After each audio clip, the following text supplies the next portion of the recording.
Television was never my goal. Doing the work in a way that touches the largest number of people with the least amount of effort, because I am getting more mature. So television, of course, was the best medium, but that wasn't the goal. And the success of the show for me speaks to people's willingness to really be better and do better in their life, and that's a good thing. Evelyn is doing real well.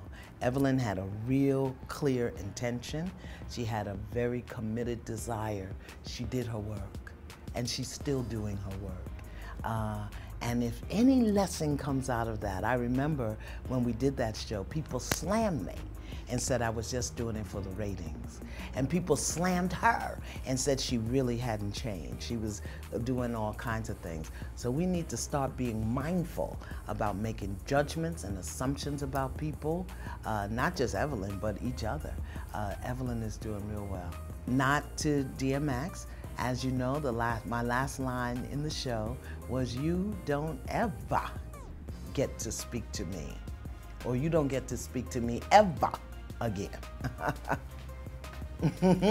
You have to draw the line when people disrespect you. You have to draw the line when people disrespect you.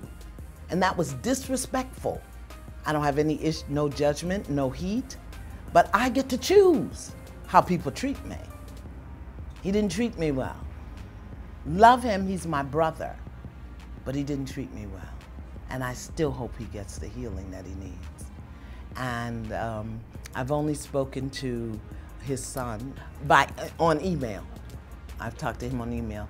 He is doing much better, having better relationships with his brothers and sisters, his siblings, and still open to being in relationship with his dad. So that's good, yeah. Well, one of the things that has to happen in order for us to heal is that we've got to tell the absolute truth. One of the reasons we get in trouble as women, as people, is because we get stuck in the story we're telling ourselves. We're alone in our head without adult supervision. And we make up these stories, and then we want to live those stories. And you can't heal like that. Your pain, your dysfunction, your breakdown has to be witnessed in order for healing to occur. And when a person is not willing to tell the absolute, radical, ruthless truth about what they do, how they do it, why they do it, and what has happened as a result, the healing can't occur. Maia is doing real well. She's back on living on her own. She's just shot a pilot for a documentary about her healing process called I Own It. I Own It, and about the work she's doing to rebuild her career. So she's doing really, really well. All of them. After every show, we do a follow-up with the guests. If they make themselves available, we do a follow-up with them.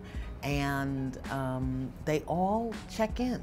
They all check in because it really does, when they do their work. You know, there's a wonderful saying that if you give a man a fish, he'll fish for a day. If you teach him to fish, he'll eat the rest of his life. So I want to teach people how to fish.